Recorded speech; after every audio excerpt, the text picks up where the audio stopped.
Hi guys, so today we're checking out the Supreme Suspensions 2-inch front, 2-inch rear Pro Billet lift kit fitting all 2005 and newer 4-wheel drive Toyota Tacomas. So if you're looking to add a little bit of extra height to your truck, a more aggressive stance, and some better ground clearance for off-road, this kit by Supreme Suspensions is definitely one that you'll want to take a look into. When it comes to what size tire you can fit with this lift kit, I would recommend a 31-inch tire, either the stock one or a more aggressive 31. You won't need to do any modifications to fit a more aggressive 31-inch tire and will have plenty of clearance. Now, if you wanted to run a 33-inch tire with this kit, you will need to do some modifications, otherwise you're going to have some rubbing issues. The clearance will still be a little tight with 33s, so this will best be suited for on-road driving only. Now, this kit is going to include 2 spacers for the front strut, 2 spacers for the rear leaf springs. This is also going to include a drop bracket for the differential and a drop bracket for the skid plate. Now, these are going to accomplish that better ground clearance that I was talking about, perfect for somebody who is looking to take their truck off-road and wants to clear obstacles a little bit better than their stock suspension. Now, this is also going to open up some room in the wheel wells for more aggressive wheels and tires, and of course, it's going to eliminate that rake and overall create a more defined and aggressive stance out of the Tacoma. So I would like to call out right off the bat that the spacer itself for the front is going to measure in at 1 inch. As you can see, it is a little bit smaller than our rear block here.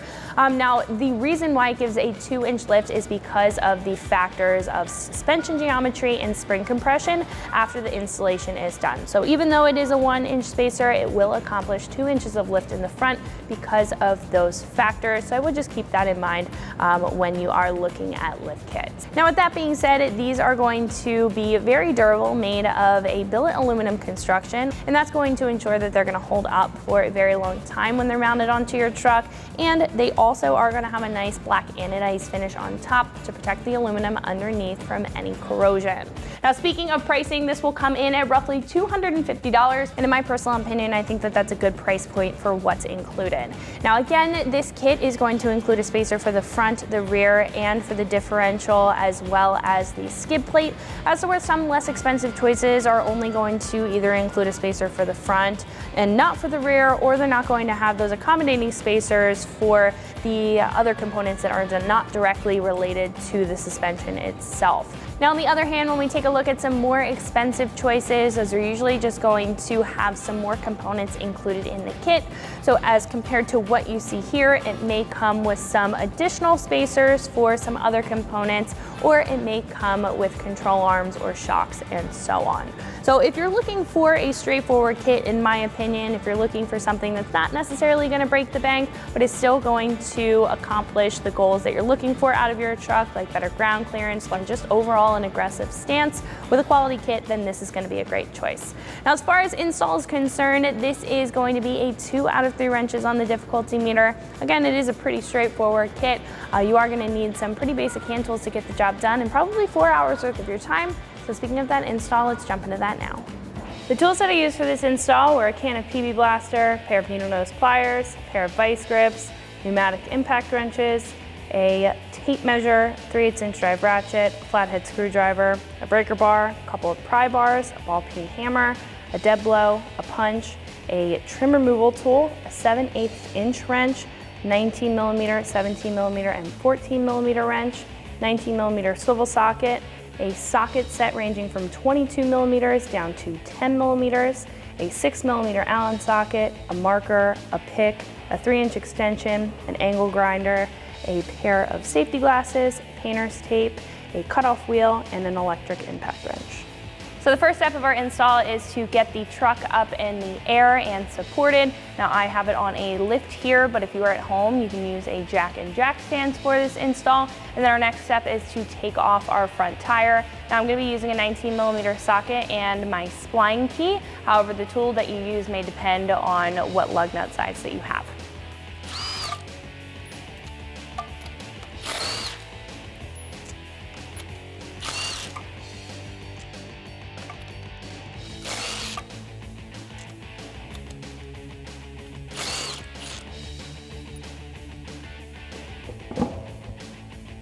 So after the tire is off, what we can do at this point is address our brake lines. There's going to be a brake line bracket on the spindle, one on the frame, and then we're going to have one on the upper control arm. For this step, you're going to need a 12mm socket and a 10mm socket. So I'm going to remove the bracket on the spindle first using a 12mm socket. Now I'm also using a 3-inch extension to give myself a little bit of room next to this brake caliper here. Once that's removed, you can take out the little hook that's in the spindle and we can just push it back.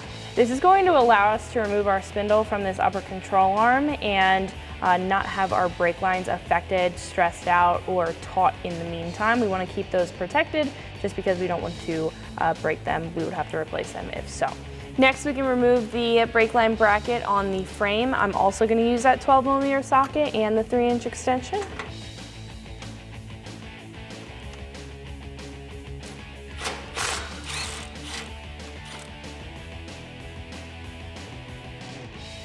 So what we can do now is remove the brake line from our upper control arm. Now what I'm going to do is remove the bracket as a whole, but you can bend back these tabs and remove the line from there. I just find it easier to just remove the whole bracket.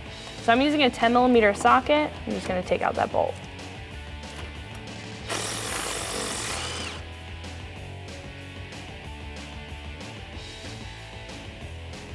So what we can do at this point is remove the cotter pin in the outer tie rod. We do need to disconnect this from the knuckle or the spindle here in order to get our strut out. So I'm going to take a pair of needle nose pliers. I also sprayed this with PB Blaster just to loosen that up. But I'm going to take that pair of needle nose pliers and I'm going to go ahead and remove that cotter pin.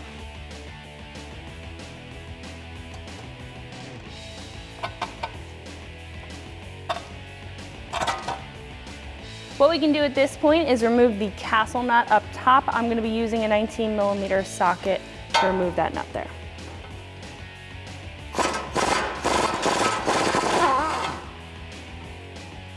So the outer tie rod might not drop out right away. What we can do at this point is take the castle nut and thread that on a couple of threads. And then we can take a hammer and just hit the side of the knuckle or the side of the spindle here, and it should release that ball joint.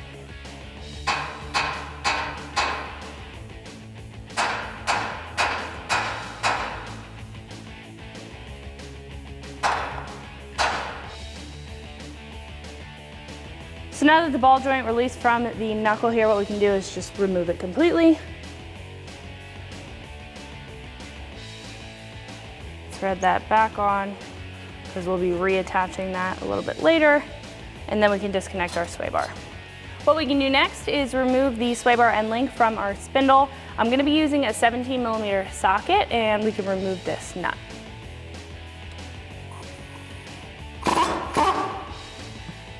Now if the ball joint decides it wants to spin, what we can do is just take that pry bar that we used before and just give it some outward pressure, and it should stop it from spinning. So if you were unable to get the hardware for the sway bar end link off with a 17mm socket and that impact wrench, what you can do is remove it with a 6mm Allen socket, a ratchet, and a 17mm wrench. This is just going to allow you to keep the ball joint still while you are removing that hardware. If you do use an impact wrench, sometimes that can move, and even if you put pressure on it, sometimes it just keeps spinning. So this is an alternative method that works pretty well. Just takes a little bit longer. So I'm going to use that 17mm wrench. I'm going to put that on the nut side, and same with the 6mm Allen socket.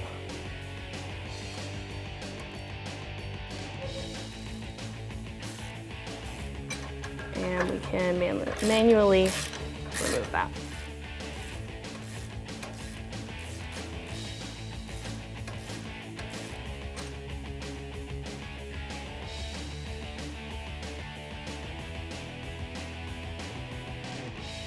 Once that's removed, we'll be able to remove our sway bar from our spindle.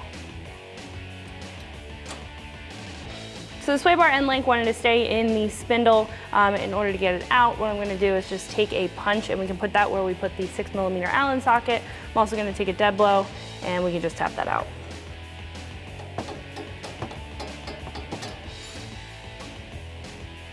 So now what we can do is remove the upper control arm ball joint from our spindle here. Now we need to remove this cotter pin. I'm going to use the same pair of needle nose pliers that I used before. After the cotter pin is removed, we can remove the castle nut. I'm going to use a 19mm swivel socket.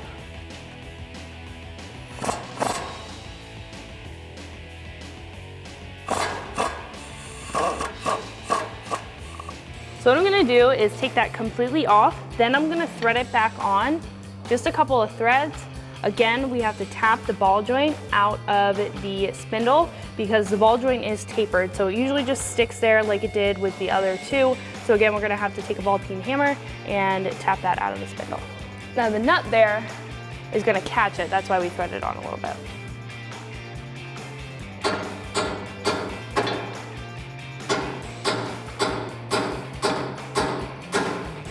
Go. Once that pops out of place, what we can do is continue to remove that 19mm nut. And now when we do this, the spindle is going to fall. Just make sure that you have a hand on the spindle. We're going to carefully lay it to the side because we will need to remove our strut assembly in just a couple minutes.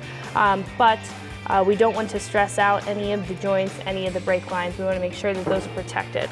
So make sure you keep a handle on this.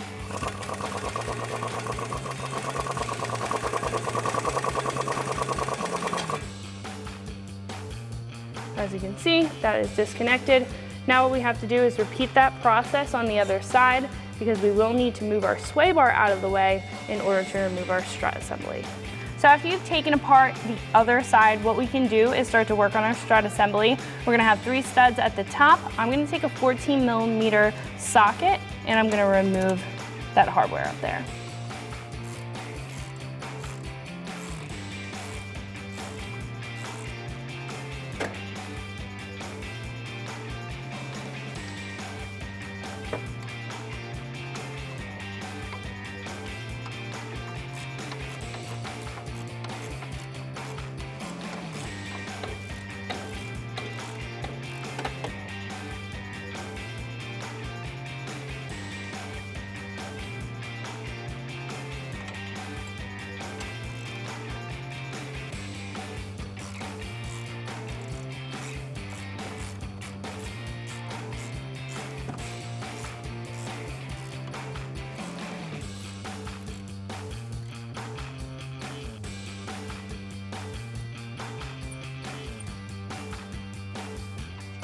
So after the hardware is taken out of the top of the strut, what we can do is take out this lower strut bolt. Now for this, I have a 19mm wrench and 19mm deep socket. Now I would also recommend that you support the lower control arm when doing this.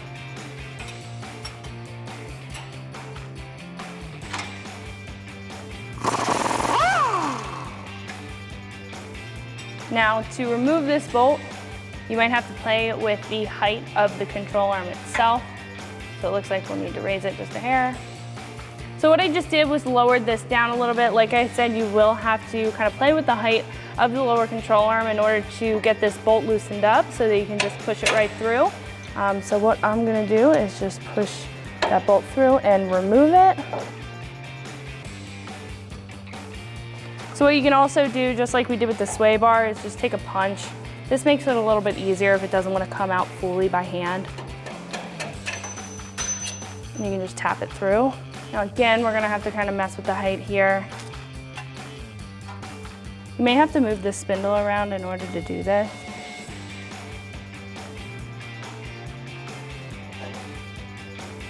And we also are gonna have to get this outer tie rod and the sway bar out of the way to remove our strut assembly. So in order to make room to remove the strut assembly, what I did was pull the sway bar all the way down. The sway bar end length does have to pass that axle, so once it's pulled all the way down, the tie rod is pulled most of the way out. What we can do is just push the strut towards our brake rotor here, or towards the spindle, and we should be able to just pop that out of the way. So once the strut assembly is out on this side, what we can do is repeat that process on the other side, and then we can install our spacers. So now that the struts are out of the truck, what we can do is add our strut spacers. Now these are gonna have a couple of cutouts for our studs on top of our struts, and they're just gonna sit right on top. So you can line these up with the factory studs, put those on over, and then we can secure it down with our factory hardware. Now I would like to mention that the top of this spacer is going to sit flush on the strut perch there, so you want to make sure that the studs are not exceeding the height of this spacer. Now the Tacoma studs do have a little point to them. If you do have to grind them down, I would highly recommend that. I've already done that and taken care of that, so what we're going to do at this point is secure down our spacer with our factory hardware. Now I also like to take a 14mm socket and just thread that in by hand, and then we can tighten them up in just a second.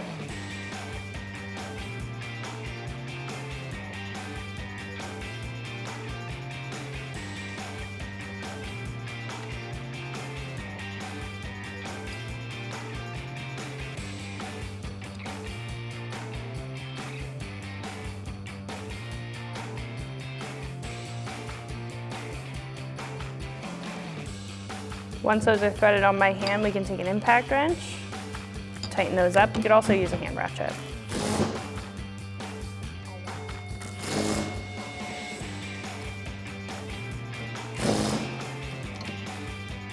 Then we can repeat that for the other strut.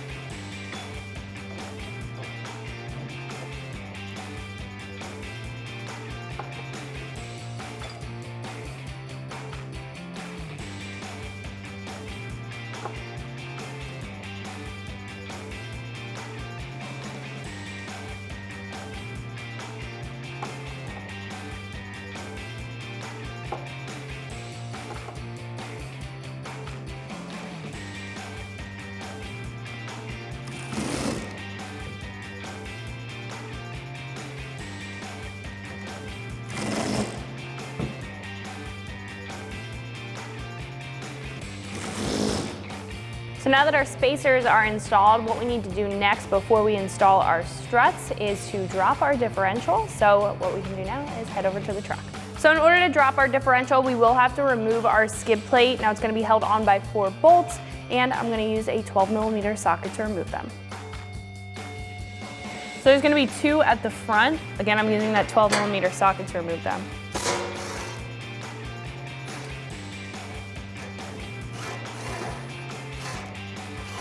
Now when you remove the front ones, there's going to be a couple hooks up here that are going to hold it in, and then we can remove the ones in the back.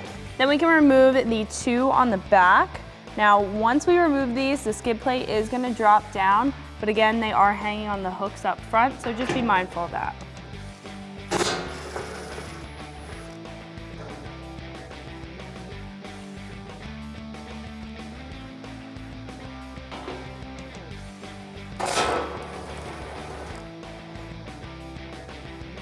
So at this point, now that our skid plate is fully disconnected, we can just unhook it from these hooks in the front and put it to the side. So now that the skid plate is removed, that's going to expose the arm to our differential that's connected to our cross member here. Now in between the cross member and the differential is where we're going to add our spacer, and this is going to accommodate for that added height that we're adding to our Tacoma. Now on the driver's side, you can see the skid plate reinforcement bracket is going to be in the way of that differential arm. We do have to drop it down a decent amount because this is a pretty big spacer. So what we're going to have to do is modify this. We have to just cut a little bit of this lip off in order for that differential arm to drop down far enough. So first, before we take that off, I'm just going to make a mark on where we need to cut it. Just taking a marker. Just making a mark.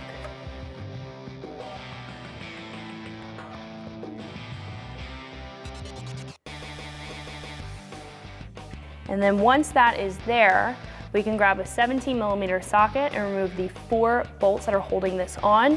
Now this is only going to be a problem on the driver's side. The passenger side should be able to drop down with no modification and no problem at all. So we need to remove the 2 bolts in the back and 2 in the front. I'm going to start with the rear bolts using a 17mm socket.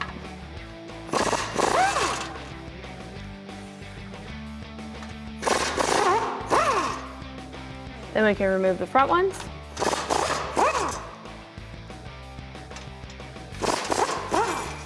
So after the bracket is removed, we can head over to the vise and cut our support bracket. So now that the bracket's off the truck, I did put it in a vise and we are ready to cut off this piece to allow our differential to drop.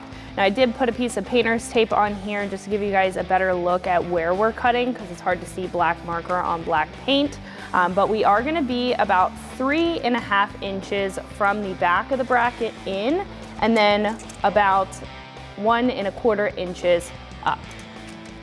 So I'm gonna be using my cutoff wheel for this. I recommend a pair of safety glasses as well, and just to make sure that your cutoff wheel is good to cut.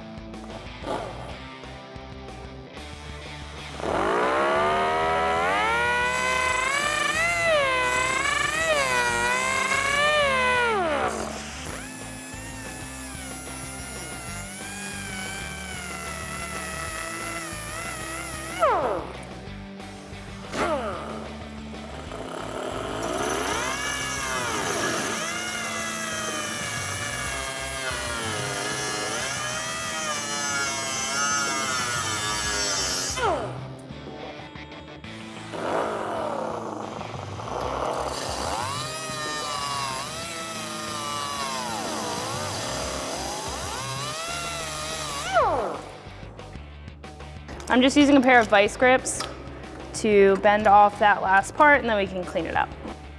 I'm just gonna take an angle grinder and clean this up a little bit.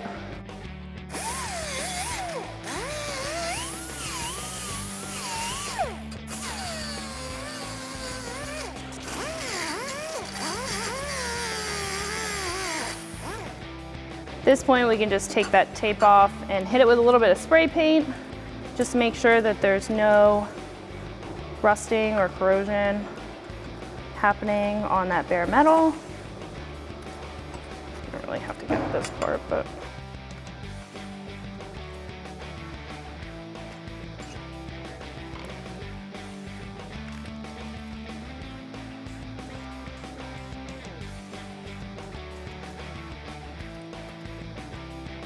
so while our bracket is drying, what we can do in the meantime is drop our differential. Now I have a pole jack that's supporting the weight of our differential, and we do need to remove the 2 bolts up at the front. I'm gonna use a 22mm socket as well as a 19mm wrench in order to remove those, and then we can go ahead and fit in our spacer. So I'm gonna take a 19mm wrench for the top of the cross member here and that 22mm socket for the bottom bolt.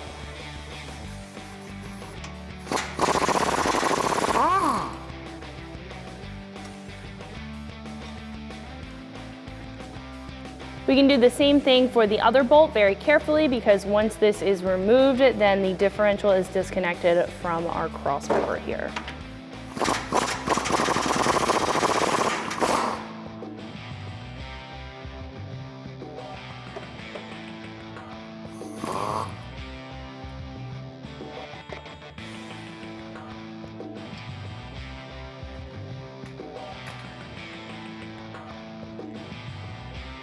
So what we can do at this point is slowly adjust the height of our differential. I'm gonna lower our pole jack here. Now this is gonna create a gap in between each arm. As you can see, it already kind of created a gap on the passenger side one. So again, very carefully, just lower the diff. Then we'll be able to fit that spacer in. I'm gonna start with the passenger side. So now that the spacer's in place, what we can do is take our provided bolt. This is going to be longer than our factory bolt to accommodate for that spacer, and our nylon lock nut that's provided in the kit. We can put that up through the arm, through our spacer, and then through the cross member. Now I'm gonna just thread this on a couple threads because we still have to drop the diff just a little bit in order to fit our driver's side on. Fit this in. Just repeat what we did on the passenger side.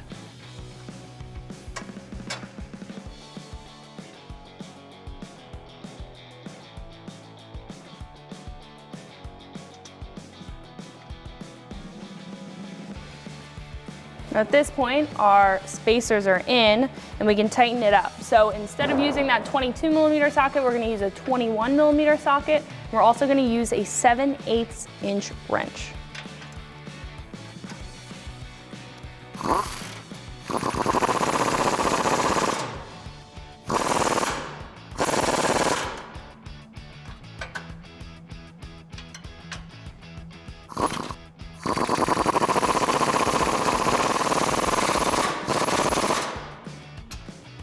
After we have our spacers in, we can reinstall our skid plate reinforcement bracket. I'm going to take the factory hardware and just thread that into place. It's those 4 17mm bolts.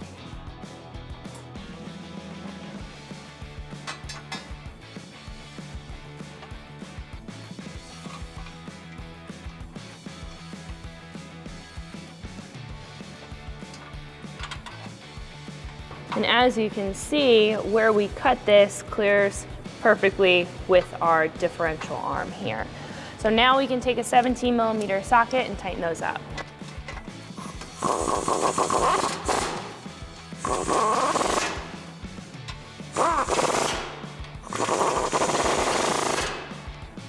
Next we can install our skid plate. I'm going to start by hanging it on the hooks in the front.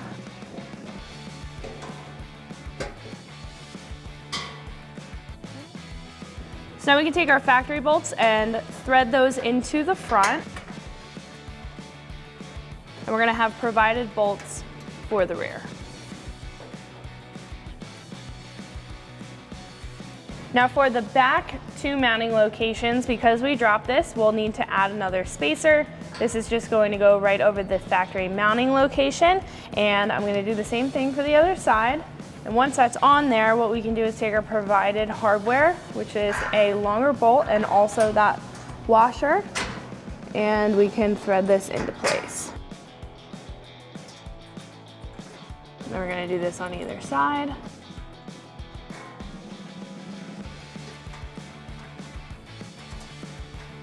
So we can tighten up the back bolts with a 13mm socket.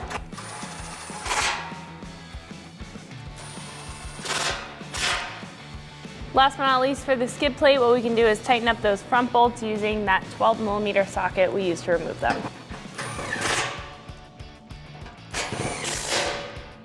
So now that we've taken care of the differential, what we can do is install our struts with our spacers on top. So you want to make sure that the 2 bolt holes, our mounting locations, are facing the outside of the truck and the one is facing in. You just want to make sure that the bottom mount is going to line up with the top mounting locations. So we're just going to put the strut in exactly how it came out, wiggle it around the sway bar, and get that into that mounting location there. What we can do now is take our factory lower strut bolt and we can pop that through. You might have to tinker with the height of the lower control arm. You can use a pole jack or a jack stand or a floor jack to do so. What I'm going to do is just pop that bolt through.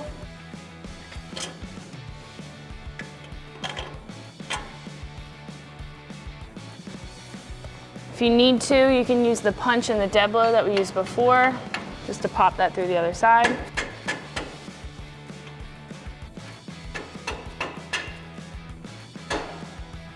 And we can secure that down with the factory washer and bolt. Now we're not going to tighten this up just yet. Then we can secure that down with the factory bolt and we can tighten down our strut assembly and move to the other side. Next we can tighten up this lower bolt here. I'm going to use a 19mm deep socket. Now you may need a 19mm wrench as well if the bolt head spins. Sometimes it does, sometimes it does not. Next we can move up top. Next we can take a 16mm socket and we can tighten up those top bolts.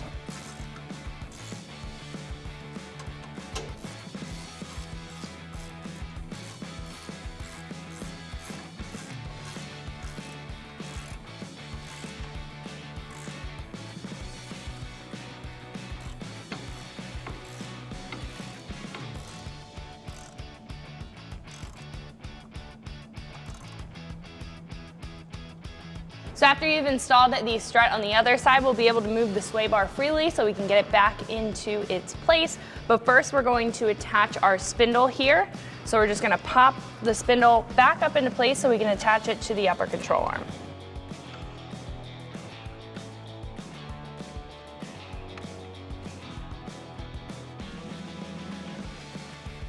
So once you have the spindle lined up with the upper control arm, you may have to loosen the upper control arm in order to get this to fit, or just drop down far enough in order for you to get a couple threads.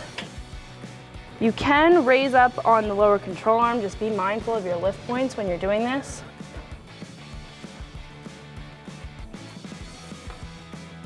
So I'm just using a small pry bar just to pry down on the upper control arm, just so we can get a couple of threads on. Now it might be helpful to loosen the upper control arm in order to get it to drop down far enough, or you could use a small pry bar like I just did.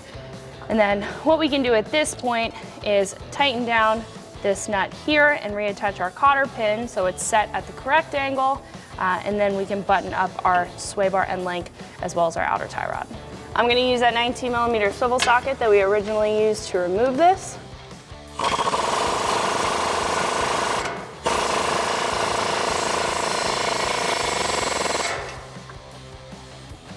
Then we can take our cotter pin, put that through, make sure that it hooks on part of that castle nut.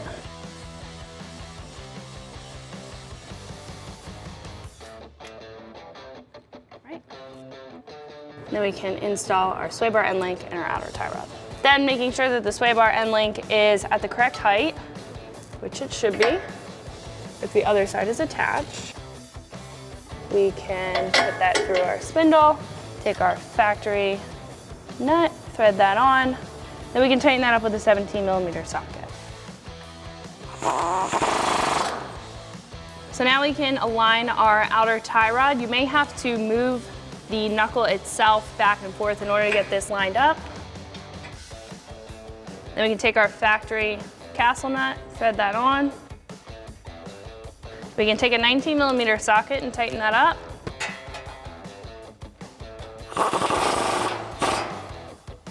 And once that's tightened up, you want to make sure that the castle nut aligns with the hole on the stud there on the ball joint, because we have to put in a new cotter pin.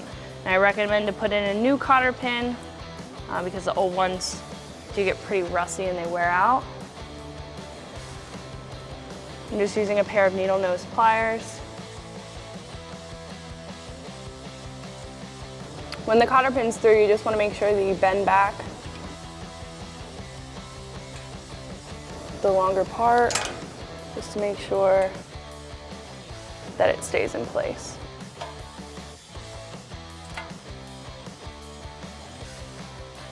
Once that's in place, what we can do is reattach our brake lines. First, we can attach our brake line bracket on the spindle,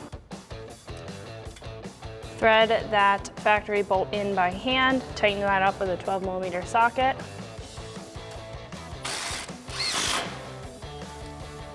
Next, we can attach our upper control arm brake line bracket and the one that's on the frame. I'm going to do the control arm bracket first using that 10mm bolt that we originally used, and I'm also going to use a 10mm socket to tighten that up.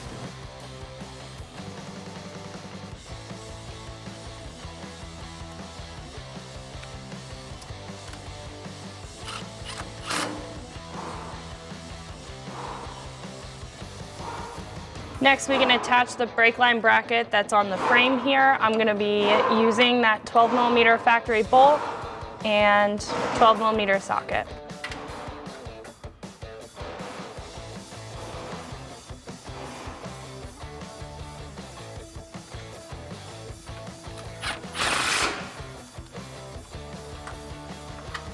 So once you finish up on this side, you would repeat the same process on the other side. Then we're going to throw our tires back on and then head to the rear.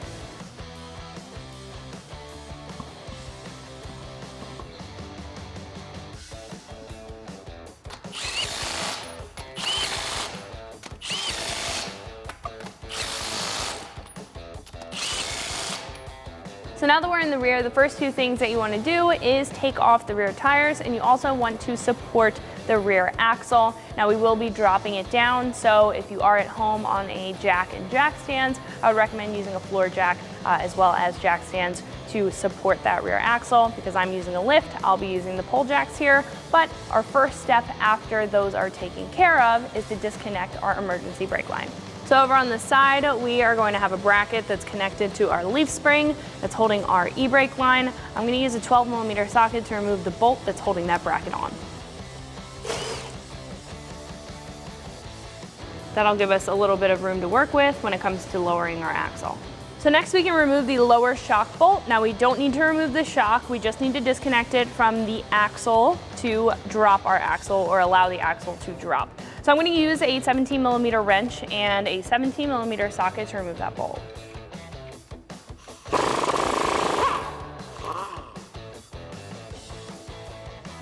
So you might have to kind of play with the axle height in order to loosen that up or get it to wiggle out. Put a little pressure on it.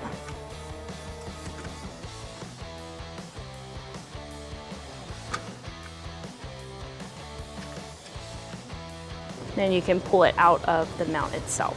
Now that our shock is disconnected, what we can do is disconnect the U-bolts that are holding on our leaf spring.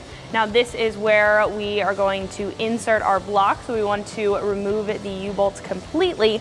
I'm going to use a 19mm socket in my impact wrench to remove the hardware that's holding on our U-bolts.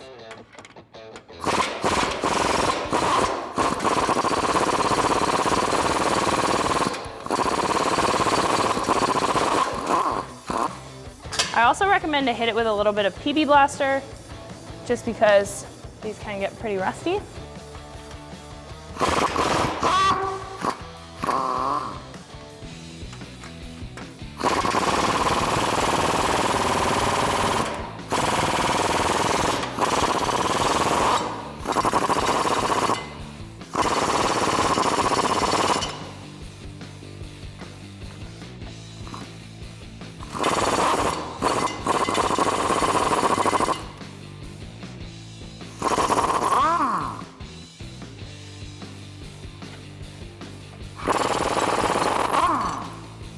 So once the hardware in the bottom plate is removed, what we can do is just remove our U-bolts.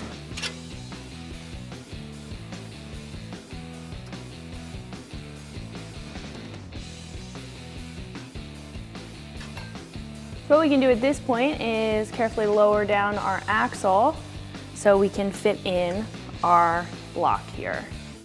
So the alignment dowel is going to sit in the mount on the axle, and then there's going to be a hole up at the top for the factory one.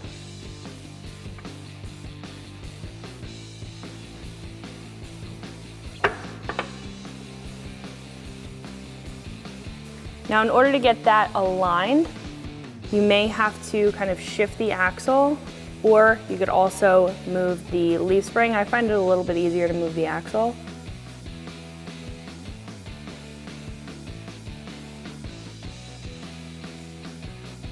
What we can do at this point is take our provided U-bolts. These are going to be longer to accommodate for that 2-inch block. We're going to put that over the bracket up on top of our leaf spring that holds them in place. Now once those are there, we can take our factory mount or our factory bracket, and we can align this with our U-bolts. You may, because the U-bolts are new, you may have to actually pinch the U-bolts in order to get them to slide through the bracket. You also want to make sure that this curve is sitting right on the curve of the axle here.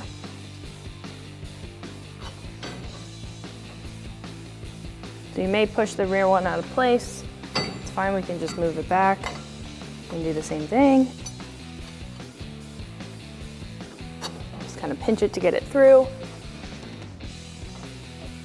You want to make sure that it's sitting flush with the axle, and then it's also that the U-bolt at the top is sitting inside the hooks on that upper bracket. So it should stay in place for the time being because the U-bolts are pushing outward. So then we can grab our provided hardware, which is going to be the 4 flat washers and 4 nuts, and we can thread those onto the bottom of the U-bolt.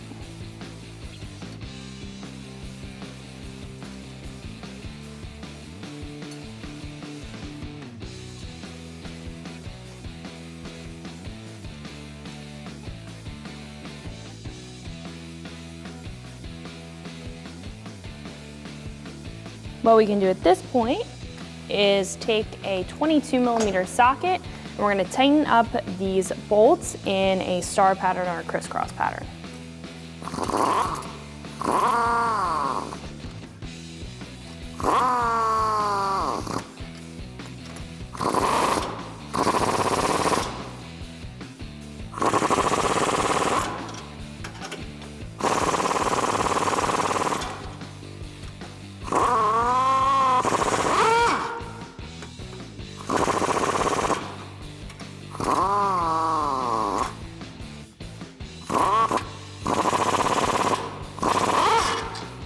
So now we can reconnect our shock using the factory hardware. You are going to have to lift the axle up, and when you're doing this, I would just keep an eye on your lift points because you don't want to push the truck off the lift.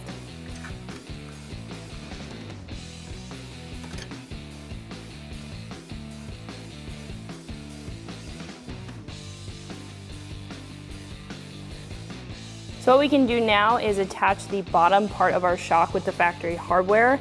Now we will have to manipulate the height of the axle. You're gonna have to raise it up. And when you're doing this, I would just keep an eye on your lift points on the truck. You don't wanna push the truck off of those points. Once that's on there though, we can tighten it up with a 17mm wrench and socket. So since the U-bolts are a little bit longer, what I'm gonna do is use that 17mm socket with my breaker bar on the bolt head side and my 17mm wrench on the nut side.